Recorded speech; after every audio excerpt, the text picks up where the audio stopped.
Ngayon po ay mag-uumpisa na tayo magluto. Lagyan po tayo ng mantika sa kawali. Isutay po natin yung bawang. Isunod po natin yung sibuyas. Igisa din po natin. Po natin yung Baguio beans. Tapos ay yung carrots. Tapos po ay yung ginayat na sayote. Hulog po natin yung pechay Baguio na ginayat. Saka po natin ito po pala dapat na itakip. Dahil malaki yung kawali ko.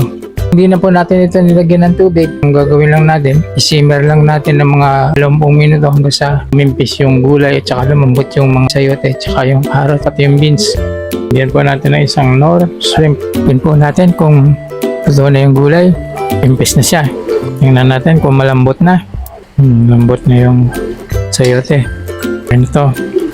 Bigyan lang po natin ng konting patis para magkalasa. Konti lang.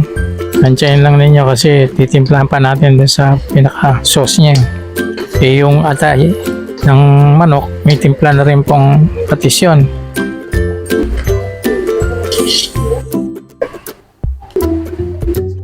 Bulog po natin yung rot.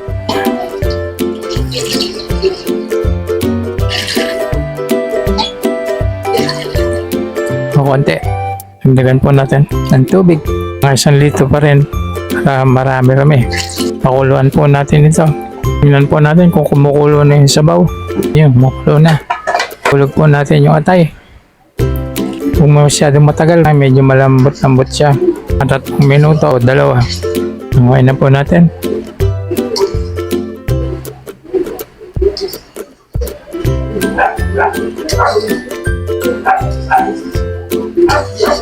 Yan na. Sana kumakapa. Ihulog muna po natin yung bihon. Sunod po natin yung kanton. Pinabad ko para medyo lumambot siya. Tapos atin pong pagsama-samahin para maluto. Sarap po kasi yung ganitong luto pag karami sabaw.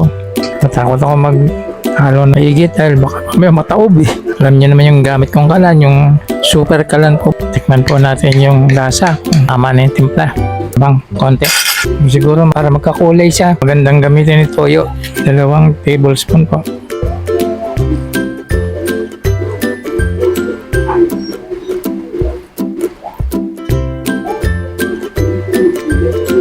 Kung kulang, dagdag po tayo. Atin lang pong haluin mabuti para mag-combine lahat sila. Yung bihon at saka yung kanton. Tikman po natin kung okay na yung lasa. Konti pa. Puro mga kalahating tablespoon lang. Umalat eh. Hulog pa natin yung slurry. Gradually. Ang panapot.